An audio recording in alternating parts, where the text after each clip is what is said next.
সকলো অৱগত যে প্ৰত্যেক জিলাৰ এটা পৰিবহন বিভাগৰ টাৰ্গেট থাকে। আমাৰ যোৰহাট জিলাত এইবাৰ 88.57 কৰোৰৰ এটা টাৰ্গেট দিছে আৰু আপোনালোকৰ জনাবলৈ পাই সুখী হৈছোঁ যে আমি অলৰেডি 60% এবভ আমি এচিভ কৰিছোঁ।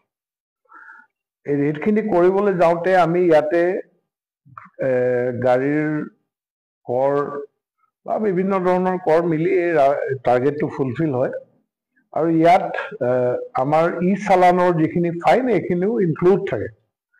কিন্তু আমি দেখিছোঁ যে আমি এপ্ৰিল মাহৰ পৰা নৱেম্বৰ মাহলৈকে এতিয়ালৈকে প্ৰায় আমি 6,98,99,000 টকা আমি ফাইন কৰিছোঁ মানুহক, কিন্তু তাৰে 3,04,00,000 টকাহে এতিয়ালৈকে আমি ৰিয়েলাইজ কৰিবলৈ সক্ষম হৈছোঁ আৰু বাকী 3,54,00,000 টকা এতিয়ালৈকে ৰাইজে আমাক ফাইন দিয়া নাই। গতিকে আমি অনুৰোধ জনাইছোঁ, সকলোকে কৈছোঁ যে আপোনালোকৰ গাড়ীত যি চালান লাগি আছে সেই চালানখিনি যাতে আপোনালোকে 31 ডিচেম্বৰৰ আগতে যে আপোনালোকে চৰকাৰৰ ঘৰত জমা কৰক। অনলাইন ব্যৱস্থা আছে, আপোনালোকে দ্বিতীয় অফিচৰ অহা কোনো প্ৰয়োজন নাই। অনলাইনৰ জৰিয়তে আপোনালোকে এইখিনি জমা কৰক আৰু কিবা যদি অসুবিধা হয় আপোনালোকে আমাৰ অফিচলৈ আহক, আমি আপোনালোকক সহায় কৰিম।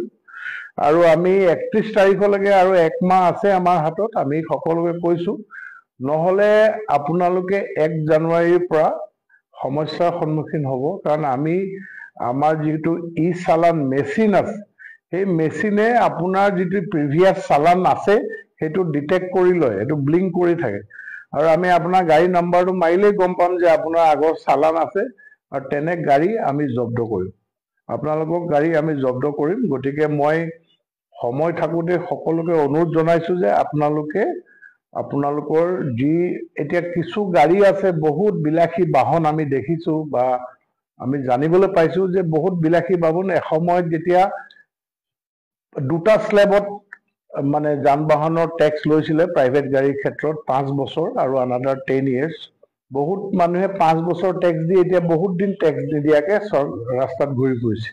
তেনেকুৱা বিলাসী বাহনৰ আমি বহুত নাম্বাৰ ডিটেক্ট কৰিছোঁ, অলৰেডি নটিচ পঠাইছোঁ। তেনেকুৱা গাড়ীও আমি জব্দ কৰিম। অহা জানুৱাৰীৰ পৰা আমাৰ অপাৰেশ্যন আৰম্ভ হ'ব, আমি তেনে গাড়ী আমি জব্দ কৰিম। আৰু দ্বিতীয়তে আপোনালোকৰ সুবিধাৰ কাৰণে মই এটা স্কিমৰ বিষয়ে ক'ব বিচাৰিছোঁ যে এককালীন নিষ্পত্তি অসম চৰকাৰে এটা যান বাহন স্ক্ৰেপিং নীতি 2002 অধীনত এটা এককালীন নিষ্পত্তিৰ এটা সুবিধা কৰি দিছে।